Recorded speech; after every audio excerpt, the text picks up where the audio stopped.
आज हामीहरूसँगै तिनीहरूका पुर्खाहरूका अनुभवलाई विचार गर भन्ने शीर्षक लिएर परमेश्वरको वचन अध्ययन गर्ने समय लिनेछौँ। पुरानो करार र नयाँ करार यी दुवै युगमा हाम्रा विश्वासका पुर्खाहरू र अन्य सबै पुस्ताहरूले आफ्नो विश्वासको जीवनमा सिकेको कुरा के थियो होला? यो साँच्चै महत्त्वपूर्ण विषय हो। हामी अयुब अध्याय 8 को वचनद्वारा परमेश्वरको इच्छाबारे सँगै अध्ययन गर्ने समय लिनेछौँ। हामी अयुब अध्याय 8 मा गएर हेरौँ।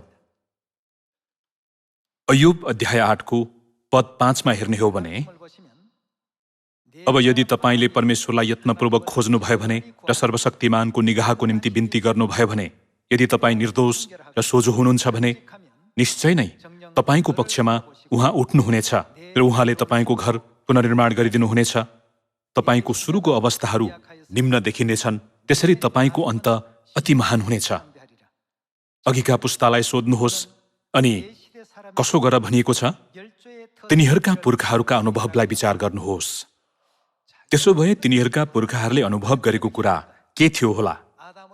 आदमदेखि लिएर येशूज्यूको समयसम्म अनि येशूज्यू यस पृथ्वीमा आउनुभएको समयदेखि वर्तमान यो पवित्र आत्माको युगसम्म हाम्रा विश्वासका पुर्खाहरू र तिनीहरूका पुर्खाहरूले आफ्नो जीवनकालमा सिकेको कुरा के थियो जस्तो लाग्छ? तिनीहरूले सिकेका ती थुप्रै कुराहरूमध्ये निस्तार चाडको सन्दर्भमा हामीले तिनीहरूबाट सिक्न सक्ने कुरा केही छ होला त? त्यसो भए हामीले निस्तार चाड मान्न हर प्रयत्न गर्नुपर्छ कि अथवा यो त पुरानो करारको व्यवस्था हो भनेर व्यवस्था गर्नुपर्छ होला भन्ने विषयमा एकपटक विचार गरी हेरौँ।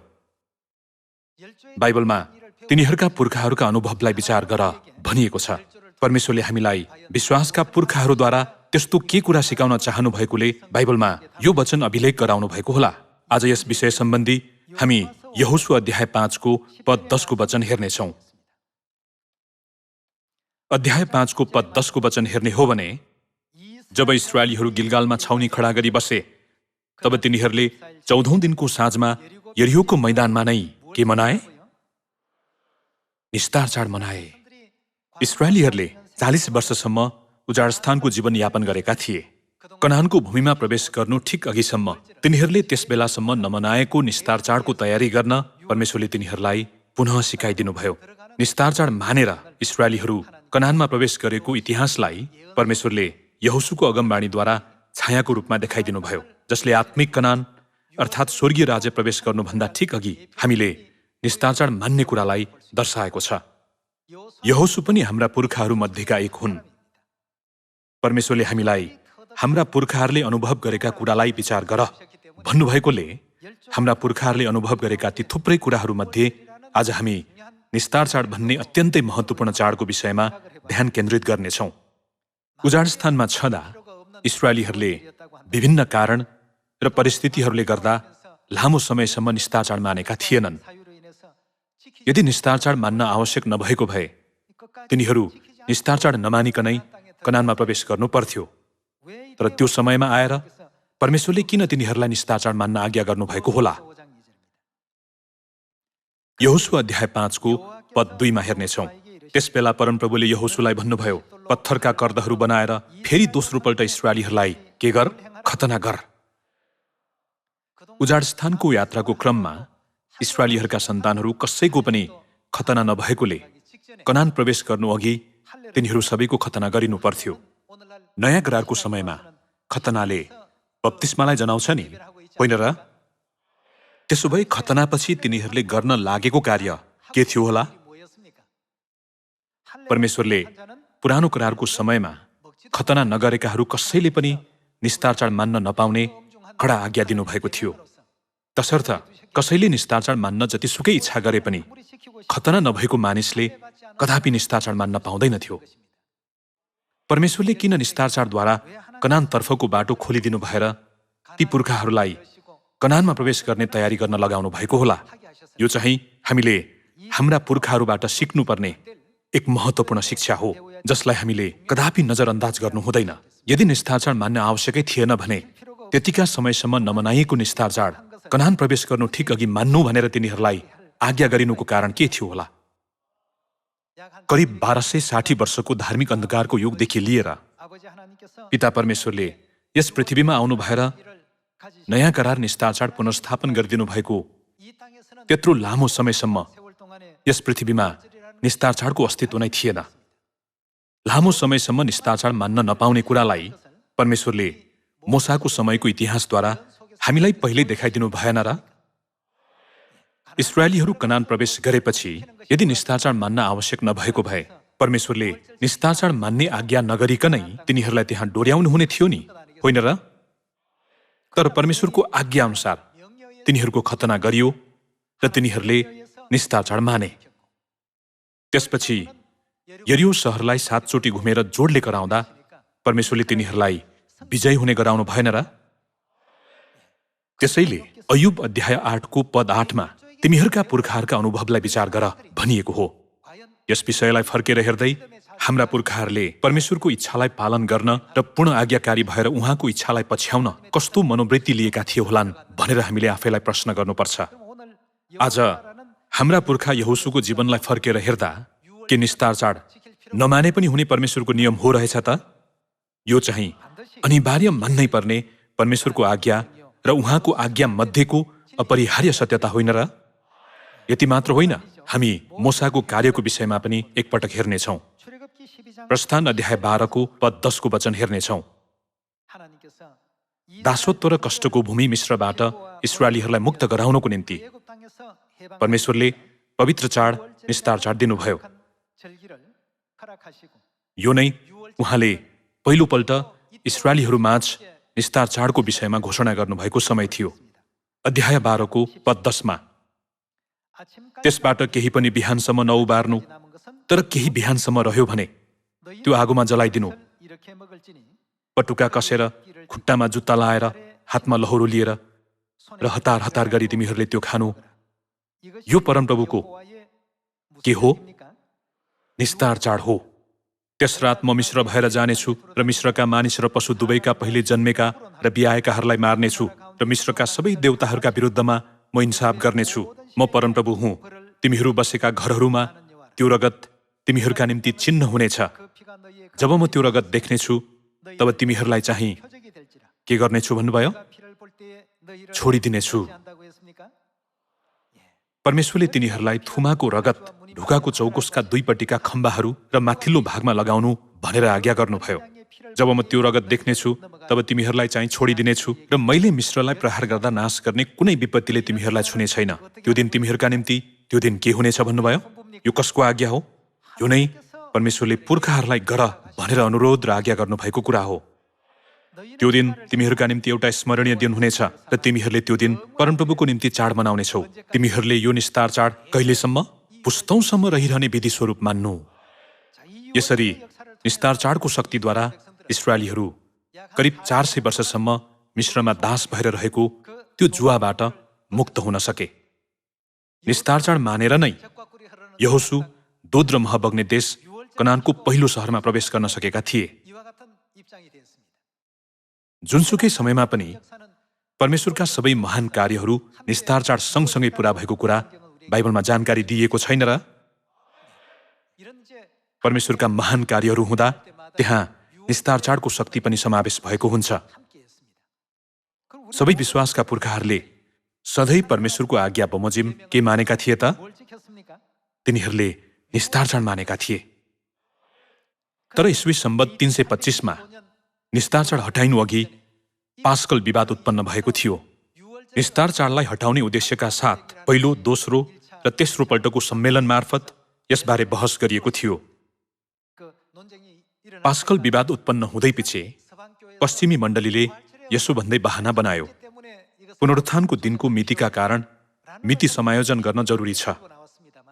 तर पूर्वी मण्डलीले भने हामी चाहिँ प्रेरित यूहन्ना र अन्य प्रेरितहरूले प्रभुबाट हामीमा हस्तान्तरण गरेको निस्तारचाड निसान महिनाको 14औं दिनमा नै पवित्र मान्छौं भन्यो। यो चाहिँ ख्रिस्टियन मण्डलीहरूको इतिहासमा भएको एक अंश हो। यसरी पहिलो र दोस्रो विवादमा पश्चिमी मण्डलीले आफ्नो इच्छा पूरा गर्न नसकेकोले सम्राट कन्स्टेन्टाइनले ईस्वी सम्बत 325 मा निकेयाको धार्मिक सम्मेलन आयोजना गरेर सम्राट भए अनुरूप आफ्नो अधिकारको प्रयोग गरी निस्तार चाडको सत्यतालाई हटाउन निर्णायक भूमिका खेल्यो। परमेश्वरको पवित्र जीवनको चाड निस्तार चाड चाहिँ कदापि लोप हुन नहुने कुरा हो। उजाड स्थानको 40 वर्षको इतिहासलाई हेर्ने हो भने इस्राएलीहरूले मिस्रबाट निस्कँदा पहिलोपल्ट निस्तार चाड मानेका थिए अनि उजाड स्थानमा दोस्रो वर्षमा तिनीहरूले फेरि निस्तार चाड मानेका थिए। त्यसपछि चाहिँ निस्तार चाड मानेको त्यस्तो कुनै अभिलेख भेट्टाउन सकिँदैन।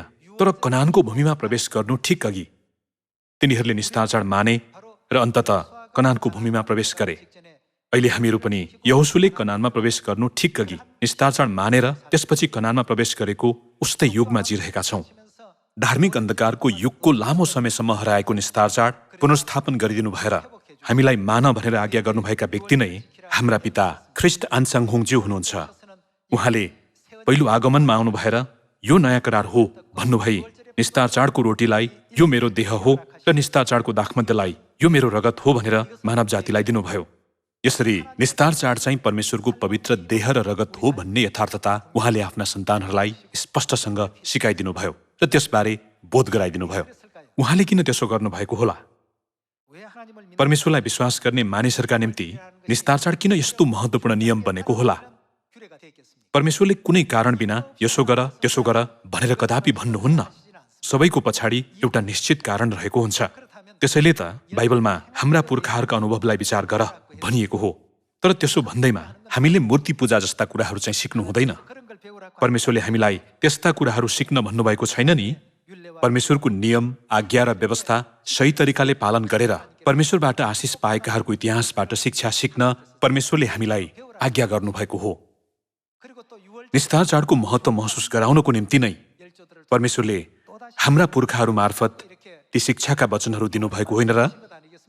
त्यसो भए निस्तार चाड हाम्रो लागि किन यति धेरै महत्त्वपूर्ण भएको होला? यस विषयमा यूहन्ना अध्याय 6 को वचनद्वारा निश्चित गर्नेछौँ। यूहन्ना अध्याय 6 को पद 53 को वचन हेर्नेछौँ। येशूले तिनीहरूलाई भन्नुभयो, साँच्चै म तिमीहरूलाई भन्दछु, तिमीहरूले मानिसको पुत्रको देह खाएनौ र उसको रगत पिएनौ भने तिमीहरूमा जीवन हुँदैन। मेरो देह खाने र मेरो रगत पिउनेसित के छ? अनन्त जीवन छ र अन्त्यको दिनमा म त्यसलाई जीवित पार्नेछु। किनभने मेरो देह साँच्चै खाने कुरो हो र मेरो रगत साँच्चै पिउने कुरो हो। मेरो देह खाने र मेरो रगत पिउने चाहिँ ममा रहन्छ र म त्यसमा रहन्छु। जसरी जीवित पिताले मलाई पठाउनु भयो र म पिताको कारणले जिउँछु, त्यसै गरी मलाई खाने पनि मेरो कारणले जिउने छ। यहाँ येशूले तिमीहरूले मानिसको पुत्रको देह खाएनौ र उसको रगत पिएनौ भने तिमीहरूमा जीवन हुँदैन, खायौ र पियौ भने मात्र तिमीहरूमा जीवन हुन्छ भन्नुभयो। त्यसो भए हामीले उहाँको यो इच्छालाई कसरी पूरा गर्न सक्छौँ होला? निस्तार चाडको सत्यताभित्र यो विषय समावेश छ। परमेश्वरले हाम्रो निम्ति मत्ती, मर्कुस, लुका र यूहन्नाको सुसमाचारमा यो विषयलाई नयाँ करार भनेर अभिलेख गरिदिनु भएको छ। तीमध्ये मत्तीको सुसमाचारमा भएको दृश्य एकपटक हेर्नेछौँ। हाम्रा पुर्खाहरूले परमेश्वरले दिनुभएको निस्तार चाडको नियमलाई किन त्यति धेरै महत्त्वपूर्ण ठानेका होलान्? अनि हामीले निस्तार चाडको विषयमा याद राख्न सकौँ भनेर परमेश्वर किन स्वयं शरीर धारण गरेर यस पृथ्वीमा आउनुभएको होला? यसको पछाडि निश्चय नै कुनै कारण रहेको हुनुपर्छ। अध्याय 26 को पद 17 को वचन हेरौँ। अब खमिरी रोटीको चाडको पहिलो दिन चेलाहरूले येशू कहाँ आएर भने, तपाईको निम्ति निस्तार चाडको भोज खाने प्रबन्ध हामी कहाँ गरौँ? उहाँले भन्नुभयो, सहरमा एकजना मानिस कहाँ जाऊ र तिनलाई भन, गुरुजी भन्नुहुन्छ, मेरो बेला नजिक आएको छ, म आफ्ना चेलाहरूसँग तिम्रो घरमा के मान्नेछु? निस्तार चाड मान्नेछु। येशूज्यू स्वयंले आज्ञा गर्नु भएर हाम्रो निम्ति उदाहरण स्वरूप मानेर पनि देखाइदिनु भयो। यसरी परमेश्वरले निस्तार चाड चाहिँ अनिवार्य मान्नै पर्छ भन्ने यथार्थताबारे चेलाहरू र वर्तमान युगमा जिरहेका मानव जातिलाई जागृत गराइदिनु भयो। उहाँले म तिम्रो घरमा निस्तार चाड मान्ने छुइनँ भन्नु भएन। उहाँले के भन्नुभयो त? म तिम्रो घरमा निस्तार चाड मान्ने छु भनेर स्पष्टसँग भन्नुभयो। म आफ्ना चेलाहरूसँग तिम्रो घरमा निस्तार चाड मान्ने छु। तब येशूको आदेश अनुसार चेलाहरूले गरे र तिनीहरूले निस्तार चाडको प्रबन्ध मिलाए। त्यसो भए निस्तार चाडभित्र परमेश्वरले कस्तो बहुमूल्य कुरा राख्नु भएको छ होला? पद 26 को वचन हेर्नेछौँ। तिनीहरूले भोज खाइरहेको बेला येशूले रोटी लिनुभयो र आशीर्वाद दिनुभएपछि उहाँले त्यो भाँच्नुभयो र चेलाहरूलाई दिनुभयो र भन्नुभयो, लेऊ खाओ, यो मेरो के हो? निस्तारचाडको रोटी शरीर हो। तब कचौरा पनि लिएर, यो के समावेश भएको कचौरा हो? निस्तारचाडको दाखमध्य भएको कचौरा लिएर धन्यवाद दिई उहाँले तिनीहरूलाई यसो भनेर दिनुभयो, तिमीहरू सबैले यसबाट पियो, किनभने यो के को? नयाँ करारको। कसको? मेरो रगत हो, जो धेरैका निम्ति पापको प्रायश्चितको लागि बगाइन्छ। यहाँ हेर्ने हो भने नयाँ करारको रगत भनेर अभिलेख गरिएको छ।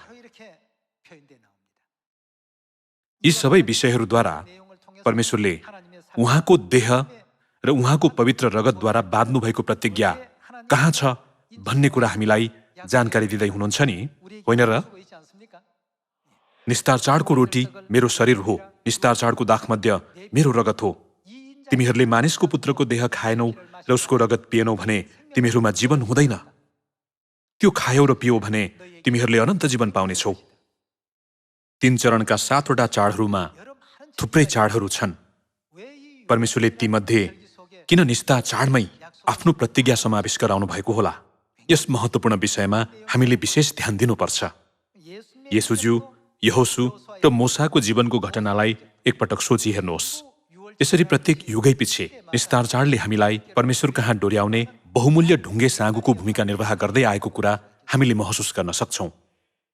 येशूज्यूले निस्तार चाडको विषयमा त्यति धेरै जोड दिनु भएर लुका अध्याय 22मा यो कचौरा नयाँ करारको मेरो रगत हो भन्नुभई बाइबलमा निस्तार चाडलाई नयाँ करार भनेर स्पष्टसँग उल्लेख समेत गरिदिनु भएको कारण के होला?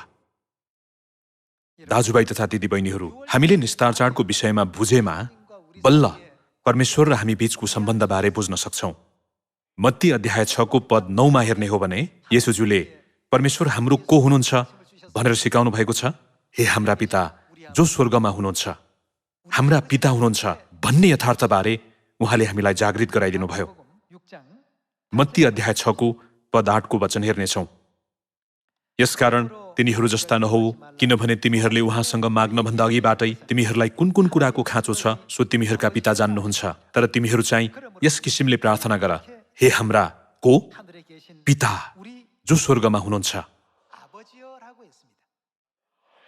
हाम्रा परमेश्वर भनेर पुकार्नु पर्ने क्षणमा येशूज्यूले हाम्रा पिता भनेर प्रार्थना गर्न सिकाउनु भयो। परमेश्वर हाम्रा पिता हुनुहुन्छ, उहाँ हाम्रा पिता हुनुहुन्छ, तर हाम्री को पनि हुनुहुन्छ। गलाती अध्याय 4मा एकपटक हेरौँ। पद 26 को वचन हेर्ने हो भने, तर माथिको यरुसलेम स्वतन्त्र छ जो हाम्री को हुन्, हाम्री आमा हुन् भनिएको छ। त्यसो भए मत्ती अध्याय 6 को हाम्रा पितामा उल्लेखित हाम्राले कसलाई जनाएको होला? अनि हाम्री आमामा उल्लेखित हाम्रीले कसलाई जनाएको होला? तिनीहरू को हुन् त? तिनीहरू नै मुक्ति पाएका सन्तानहरू हुन् नि। तिनीहरू नै मुक्ति पाएका सन्तानहरू हुन् भन्ने कुरा 2 कोरिन्थी अध्याय 6 को वचनद्वारा एकपटक निश्चित गरी हेरौँ। 2 कोरिन्थी अध्याय 6 को पद 17मा हेर्नेछौँ। यसकारण तिनीहरूका बीचबाट निस्केर आऊ र तिनीहरूबाट तिमीहरू अलग हो। परमप्रभु भन्नुहुन्छ, अशुद्ध कुरा केही नछौ र म तिमीहरूलाई ग्रहण गर्नेछु। म तिमीहरूका को हुनेछु? पिता हुनेछु। यो कसले भन्नुभएको वचन हो? पद 17मा हेर्ने हो भने परमप्रभु भन्नुहुन्छ भनेर वर्णन गरिएको छ। परमप्रभु हुनुभएका हाम्रा परमेश्वर हाम्रा पिता हुनुहुनेछ। उहाँले तिमीहरू मेरा को हुनेछौ भन्नुभयो। बाइबलमा तिमीहरू मेरा छोरा छोरीहरू हुनेछौ भनेर अभिलेख गरिएको छ। र तिमीहरू मेरा छोरा छोरीहरू हुनेछौ, यो कसको वचन हो त? सर्वशक्तिमान परमप्रभु भन्नुहुन्छ। यी चाहिँ परमेश्वर स्वयंले भन्नुभएको वचन हो। तसर्थ स्वर्गीय पिता पनि हुनुहुन्छ, स्वर्गीय माता पनि हुनुहुन्छ, अनि स्वर्गीय छोरा र छोरीहरू पनि छन्। त्यसो भए परमेश्वर र हामी बीचको सम्बन्धलाई गाँस्ने कुरा के होला? बुबा आमा, छोरा छोरी, यी चाहिँ परिवारभित्र मात्र प्रयोग गरिने सम्बोधन होइनन् र? आफ्नो परिवारलाई बोलाउँदा प्रयोग गरिने सम्बोधन हुन्। एउटा परिवारभित्रको सम्बन्ध चाहिँ रगतद्वारा गाँसिएको हुन्छ। तर त्यो सम्बन्धमा चाहिने सबैभन्दा महत्त्वपूर्ण कारक के होला? त्यो नै प्रेम हो। परिवार भनेकै प्रेम हो। त्यसैले येशूज्यूले एउटा नयाँ आज्ञा म तिमीहरूलाई दिँदछु भन्नुभएर कसो गर भन्नुभयो? निस्तार चाडको आज्ञा पनि प्रेमको आज्ञा हो। परमेश्वरले आफ्नो पवित्र शरीर बलिदान गर्नु भएर सन्तानहरूलाई आफ्नो देह र रगत दिनुभएको बलिदान र प्रेमको चाड नै निस्तार चाड हो। अन्ततः परमेश्वरले संसारको सृष्टिको समयदेखि तोकिदिनु भएको चाड नै कुन चाड हो त? दाजुभाइ तथा दिदीबहिनीहरू, त्यो नै निस्तार चाड हो। तसर्थ हामीले निस्तार चाड मानेनौँ भने येशूज्यूसँगको हाम्रो सम्बन्ध के हुन्छ त? उहाँले मसित तिम्रो केही हिस्सा हुने छैन भन्नुभएको छ। निस्तार चाडमा गोडा धोएनौ भने मसित तिम्रो केही हिस्सा हुने छैन, अनि रोटी खाएनौ र दाखमद्ध पिएनौ भने मसित तिम्रो केही पनि हिस्सा हुने छैन। यो त नमाने पनि हुन्छ भन्छौ भने तिमी र म बीच कुनै सम्बन्ध रहने छैन। ठिक हो नि, होइन र? यसरी परमेश्वरले पुरानो करारदेखि नयाँ करार अनि नयाँ करारको समयदेखि यो पवित्र आत्माको युगसम्म हाम्रो सत्यताभित्र निस्तार चाड भन्ने नयाँ करारको सत्यता समावेश गराउनु भयो। जीवनको सत्यता रहेको निस्तार चाड येशूज्यू स्वर्गारोहण हुनु भएपछि करिब 300 वर्षसम्म एकदमै अनुग्रहात्मक तवरमा मानिएको थियो। तर निकेयाको धार्मिक सम्मेलनमा निस्तार चाडलाई हटाउने निर्णय भयो। यो चाहिँ कुनै एउटा प्रणालीलाई हटाए जस्तो होइन। स्वर्ग र पृथ्वीमा परमेश्वर र हामी सन्तानहरू बीच गाँसिएको रगतको सम्बन्ध के भयो भन्ने कुरा हो त? पूर्ण रूपमा सम्बन्ध विच्छेद भयो। त्यसैले त परमेश्वर उहाँको प्रतीक्षा गर्नेहरूलाई मुक्ति दिनको निम्ति दोस्रो पल्ट फेरि शरीर धारण गरेर यस पृथ्वीमा आउनुभयो नि, होइन र? कसैले यसो पनि भन्न सक्छन्, निस्तार चाड चाहिँ पवित्र पात्रोअनुसार पहिलो महिनाको 14औं दिनको साँझ गोडा धुने धर्मविधिपछि रोटी खाने र दाखमद्य पिउने धर्मविधि मात्र त हुने।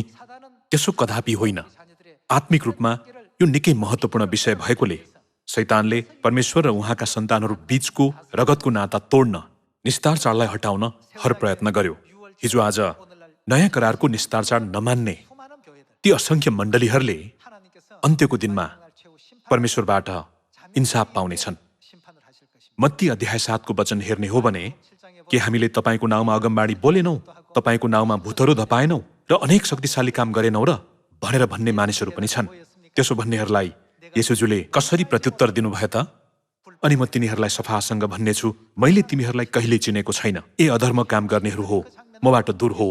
यो नै येशूज्यूले अन्तिम इन्साफको समयमा दिनुहुने वचन हो।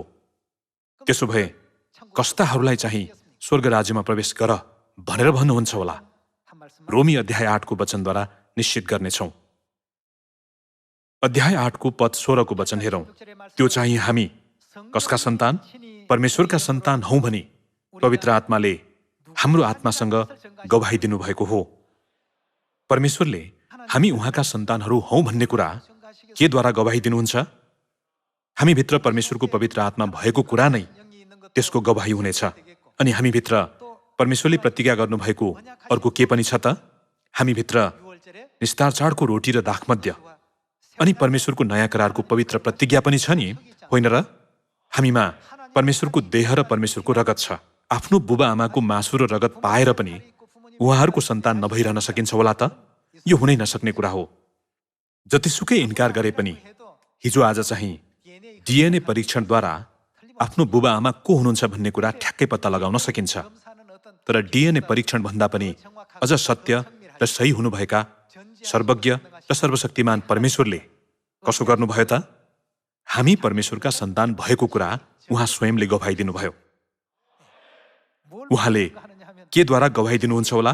उनीहरूमा भएको परमेश्वरको देह र परमेश्वरको अनमोल रगतलाई हेर्नु भएर म तिमीहरूका पिता हुँ र तिमीहरू मेरा सन्तान हौ, म तिमीहरूकी माता हुँ र तिमीहरू मेरा सन्तान हौ भन्नुभई स्पष्टसँग गवाही दिनुहुन्छ।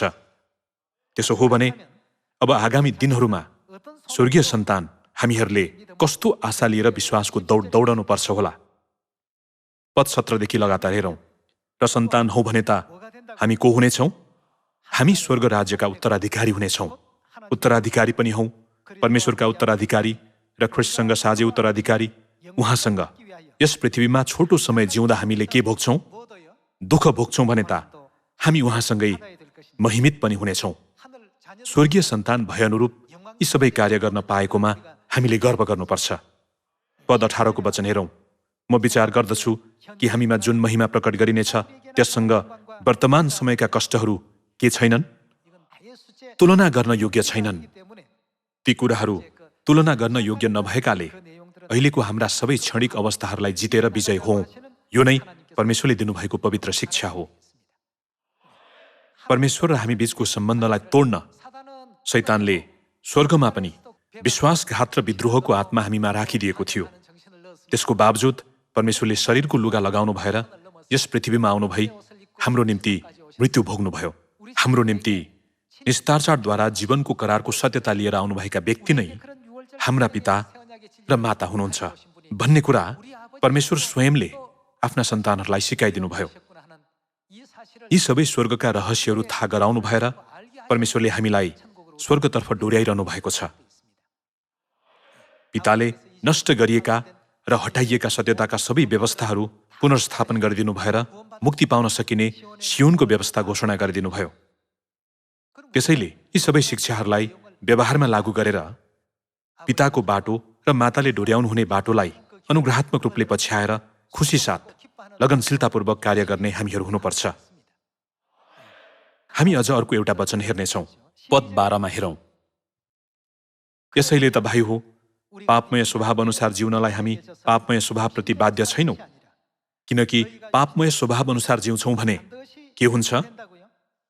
परमेश्वरको पवित्र देह र उहाँको अनमोल रगत ग्रहण गरेका स्वर्गीय सन्तानहरू पापमय स्वभाव अनुसार जिउँछन् भने त्यसको परिणाम के हुन्छ? तिमीहरू मर्छौ। तर यदि पवित्र आत्माद्वारा शरीरका कार्यहरू तिमीहरूले निर्मूल पार्यौ भने तिमीहरू जिउनेछौ। किनभने सबै जो परमेश्वरका आत्माले डोर्याइएका हुन्छन् तिनीहरू नै परमेश्वरका सन्तान हुन्। किनभने फेरि डरमा पर्नलाई दासत्वको आत्मा तिमीहरूले पाएका छैनौ, तर तिमीहरूले धर्मपुत्र हुने आत्मा पाएका छौ। यसैले जब हामी परमेश्वरलाई अब्बा पिता भनी पुकार्छौँ त्यो चाहिँ हामी परमेश्वरका सन्तान हौं भनी पवित्र आत्माले हाम्रो आत्मासँग गवाही दिनुभएको हो। परमेश्वरले केद्वारा गवाही दिनुभयो? पहिलो यूहन्ना अध्याय 5 को वचन हेर्ने हो भने यदि हामी मानिसको गवाही ग्रहण गर्छौँ भने परमेश्वरको गवाही झन उच्च छ। गवाही चाहिँ यही हो कि परमेश्वरले हामीलाई के दिनुभयो? अनन्त जीवन दिनुभयो। परमेश्वरका सन्तान नभएसम्म हामीले अनन्त जीवनको जिन पाउन सक्दैनौँ। दाजुभाइ तथा दिदीबहिनीहरू, आज हामीले हाम्रा पुर्खाहरूबाट के सिक्यौँ त? हामीले निस्तारचार अनिवार्य मान्नुपर्छ। परमेश्वरले किन मान्नु भन्नुभयो त? परमेश्वरले निस्तारचारद्वारा के कुरा स्थापना गरिदिनुभयो? उहाँले नयाँ करार स्थापना गरिदिनुभयो र उक्त नयाँ करारले नै परमेश्वर र उहाँका सन्तान बीचको सम्बन्ध गाँस्दछ। यो चाहिँ रगतको नाता स्थापना गर्ने र करार निर्माण गर्ने धर्मविधि जस्तै हो। यो अत्यन्तै महत्त्वपूर्ण प्रतिज्ञा हो। त्यसैले यो प्रतिज्ञा बमोजिम पिता र माता हाम्रो मुक्तिको निम्ति यस पृथ्वीमा आउनुभयो।